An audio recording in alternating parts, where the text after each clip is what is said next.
Namaste. We are with Gautamji once again for another podcast. Gautam, thank you so much for your time as always. Most welcome, Nick.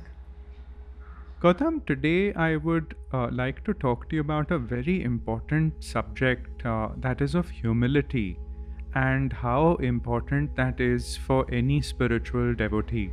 Yes. And on Baba's path through the Satcharit, there are so many instances indirectly where this lesson Baba has indicated, and some shining examples of Baba's intimate devotees also are there. So I thought if we could discuss that in today's talk.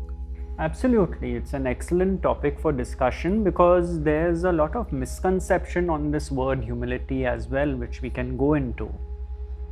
Okay, so Gautam, I'll tell you how it came up as a topic for me. I was reading the Charitra the other day, and in chapter 14, I saw there was the story of this very rich devotee called Ratanji who had come to meet Baba.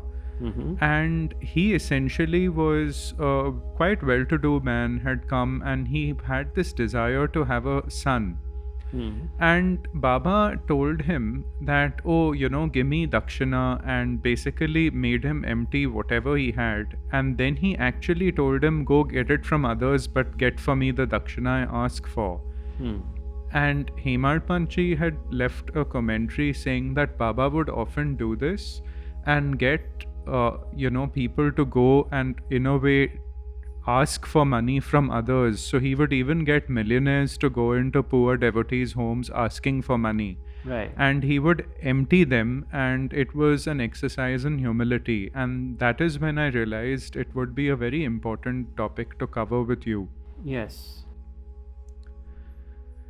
So, Gautam, if you could talk a little bit about this very typical thing Baba would do and humility in general. Yes. You see, Nick, one statement which I would like to make at the start is the people who are truly humble do not know that they are humble because they are not doing it deliberately. We will go into this deeper so you will understand the point I'm trying to make. But let me give you an example. Years ago, in the Bombay Times, on the front page, Bombay Times is all about Bollywood masala and gossip and all that stuff. It was one of the biggest Bollywood stars of India, and a statement by him was the caption, and it said, basically, I'm a very humble man. Okay. Now, this humility is nothing but inverted pride because you want to tell others that you are humble. Whereas, if we look at examples of humility, let's say the ones you have come across whom you have interviewed on your channel, I can be quite sure that none of them would ever claim such a statement by saying, you see, I'm a very humble person. You see, because that is the ego talking. The truly humble one will not have that need. The truly humble one is not doing anything to be humble, it is their nature. This point is very important. So when someone says, I am humble, it is nothing but the ego coming in through the back door, and now it has got identified with this position that, oh, see, look at me, I am such a humble man. So it's a very tricky thing, humility. Now, if we look at Baba's basic message, very simple, nothing complex. As I have been saying repeatedly in so many podcasts, he says, see me in all beings. Now, if you automatically do that, humility is bound to arise. Because if you see Baba in the beggar, in the CEO of a firm, in the stranger on the road, you will have the same feeling towards everyone because you're seeing Baba in all of them. So humility naturally arises if the teaching is lived. And if the teaching is not lived, it will not arise. So it is so directly connected to living the teaching. Like you can't have someone who is not practicing Baba's teaching and is humble. I mean, I'm talking about a devotee of Baba. There are others also who would be humble, of course. Here we are talking specifically that if you are actually following the teaching, it is a good measure to know. Humility is an excellent measure to know whether you are following the teaching, because it is a natural outcome. And Gautam, in this case, Baba would also empty the pride of devotees. So when someone may have gone there, like in one amazing story which we've covered earlier, where that rich man went asking for Brahmagyan in a big rush, and how Yes. Baba emptied him. So obviously, Baba and many masters have their ways of sort of emptying devotees. Yes. And so, Gautam, if you could talk a little bit about that, like that aspect of peculiar to Baba, where, like, say, for example, he would, in this case, ask Ratanji to go and get Dakshina because that was symbolic of something. It was exactly this, to teach him a lesson in humility, because now he had to go with a begging bowl to ask someone else for money. Hmm. So that, the doorway to humility was being opened up for this man. See, sometimes the ego is so encrusted, especially rich people who are attached to their wealth and to belongings, material objects, and so on. So you see, that encrusted shell of the ego is very hard to break through. But by his grace, this man landed up at Baba's feet. So just the small exercises of sending him around with a begging bowl or asking for dakshina, let's say, which he would never have dreamed of doing in his life, he had to do. So that shell of the ego starts developing a crack, because now your humility has been forced upon you by the master.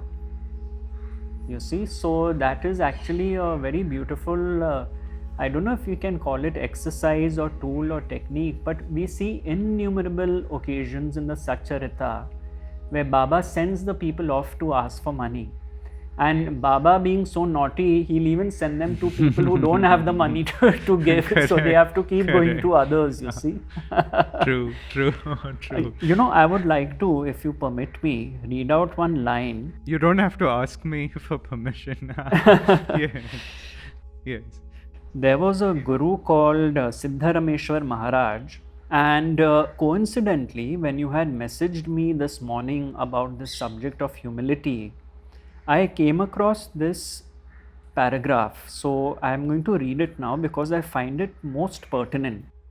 Yes. By humility, we can have a place in everyone's heart.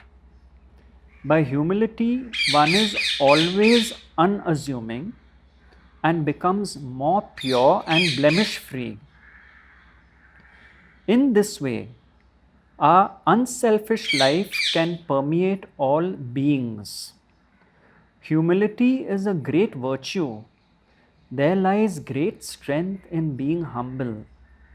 It requires great bravery to remain humble. In humility, all is Brahman, and even the thought that I am Brahman disappears.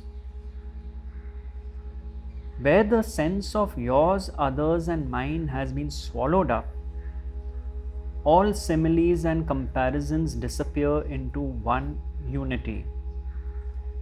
You see, this is exactly what I was saying. If you are living Baba's teaching, and if you see that everyone is Brahman, all is Brahman, you treat everyone equally and not depending on your role playing. As Eckhart Tolle so beautifully says in his book A New Earth, all the time we are playing roles: parent, child, boss and employee, domination, and all these things go on, dramas of the ego. But if you see Baba in everyone, as Siddharameshwar says, if you see Brahman in everyone, humility will arise as a virtue. As simple as that. To be honest, it is everyone's life experience that so little is in our control. We do one thing, something else happens, we expect something, we don't get it. That should automatically lead to humility. Because you know that your power is actually quite limited. And the will of the higher power is what prevails. So it is actually a natural outcome of life's experiences. But sometimes what happens, people think that they are the doers and it's their actions which are responsible for where they are in society, and they develop this pride, which is basically the absence of humility. You see, so that is what tends to happen. But generally, I have seen that those who are on the spiritual path have had a sense of suffering, a loss in their life. That is why they are drawn to the spiritual path, and they do have that humility within them. But the flip side is that you have even spiritual egos, you see, which are very proud of their spiritual pursuits. Some are very proud that they have had experiences, let's say, of Baba, and pride develops that I am special. Pride means the absence of humility. And you see, my teacher Ramesh ji was always asked, how do I know whether a sage is a sage? He said, I cannot answer that, but I can tell you when a sage is not a sage. And if there is an absence of humility, you can rest assured that person is not a sage. That is how he would say it, you see. So I would say that it is something that one has to recognize. Like, let's see, let's take an example. On your YouTube channel, you have such beautiful people like Ai, for example. You know, her life itself would be an example of humility. Nothing, she doesn't have to say anything to prove that she is humble. Her actions will prove it, her words will prove it. So these are important pointers. Gautam, also I feel, and I often talk about this to devotees, that see, when you see Baba's Satcharit, all these devotees that Baba pulled towards him, as he always said, it is me who pulls my devotees, not the other way round. That all of his close, intimate devotees resembled shades of what are present in us, maybe in varying degrees or maybe dormant. Yes. Now, one outstanding example of Baba's Mahabhakta is Buti ji, who was a multimillionaire, but he gave up everything, came to serve Baba, and he was so humble. His reverence for Baba was so much that he would never speak to Baba. He always communicated through Malsapati and others, and he would only look at Baba's feet if even Baba was communicating with him. Now, that to me is the highest level of humility that any of them have shown, and he's an outstanding example. It was through him the Buti Vada or the Samadhi Mandir was built, and Baba entrusted him with that, but never ever made any mention of himself. And to have that sheer reverence for your Guru, where you only have your eyes pointing at his feet, Yes. is symbolic of probably the highest relationship one could have with their master.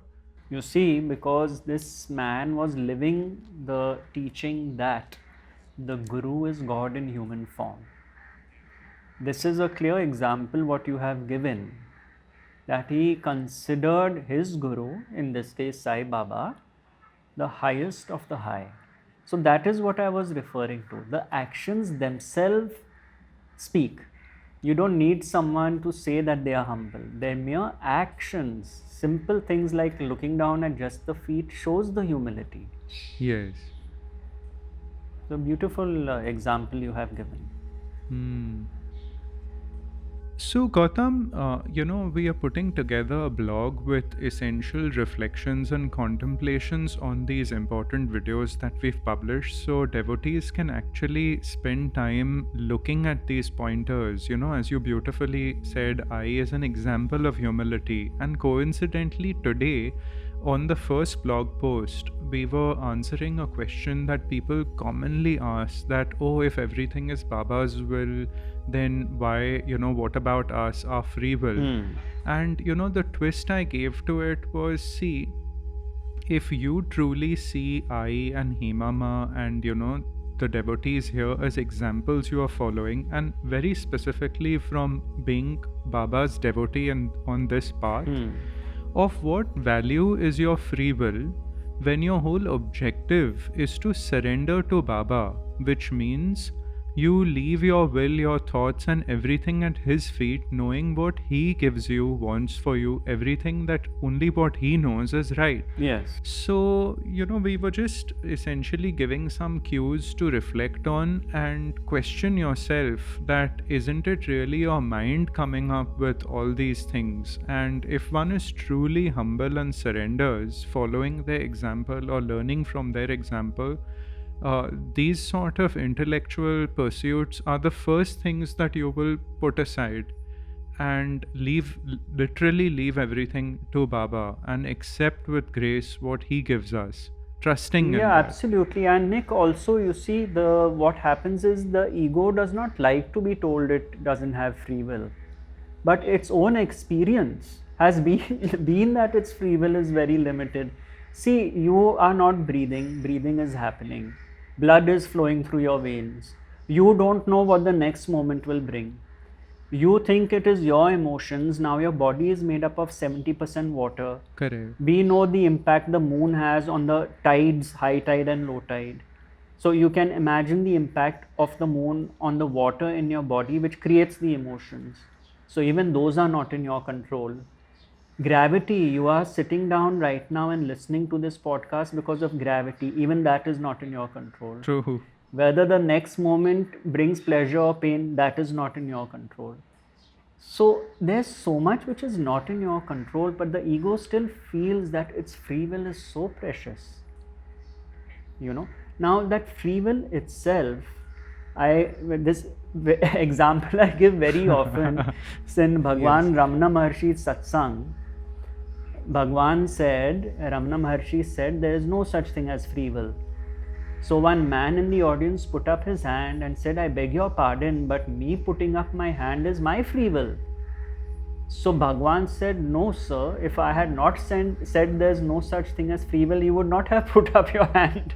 True. Absolutely. See, everything is interconnected, and that is why we say when you surrender to a higher power, surrender to Baba, this is precisely it, that the surrender is to a will which is far bigger than yours, because your will is so limited, you see. Maybe it would be more apt to say apparent free will. Yes, exactly. Or as Ramesh ji would say, we have to act as if we have free will. Exactly. But knowing that the outcome is God's will. Gautam, there is something very beautiful Mohanji explained in one of his videos where you have to know fully that the outcome, which even you say, is not in your hands. Yes. However, your intention should be pure. Your intention has to be of the highest order. Ramesh ji would emphasize on attitude. Yes. Maybe in one of the subsequent podcasts, we could do one on this just to give some clarity about how important it is to have the right attitude and the right, acceptance. Sure.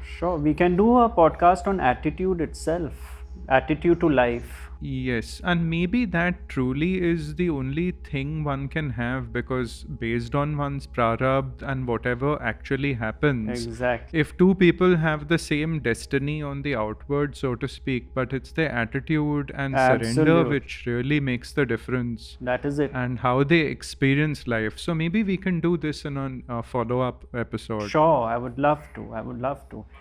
And also, Nick, I don't know if it's appropriate to mention this here, but I have been doing live stream sessions for the people who are drawn to the teaching. Yes. And I'm happy to do one for the devotees of Sai Baba, where we can specifically focus on any questions they have regarding Baba's teaching or their practice of Baba's teaching. So if you'd like to fix that up, then by all means, I'd be very happy to do Certainly. that. Yeah. What we could do is we could make a community post saying that on this particular day and at this time, IST, we will have a live stream with you, and then whoever has any questions could certainly come. Absolutely. That's a great idea. And Gautam, thank you so much for all your time and how much you are giving everybody. You see, Nick, it is like Justice Dudat, who was a guru, used to say, thanking me is like your left hand is thanking your right hand.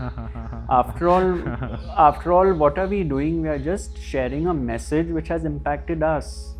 Yeah. And it is also not our doing, so we don't feel it is an effort.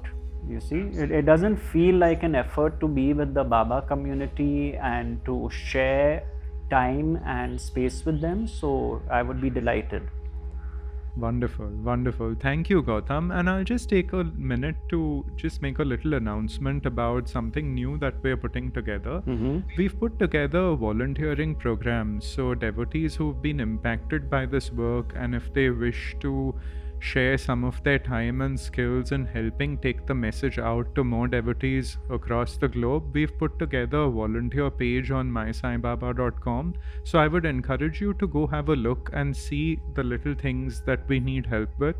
And that would be great. You could, and it's also a great place to meet like-minded people, get involved with projects, and really see how it can reach and impact so many people. So everybody is welcome to come onto that page, and if you can, then you could write to us and help out with some of the tasks. So yeah, that was it. Beautiful. Yeah, thank you, Gautam. Thank you so much. My pleasure, Nick. We look forward to the next episode with you. Same here. Take care. Wonderful. Yeah. Bye. Thank you. Bye-bye.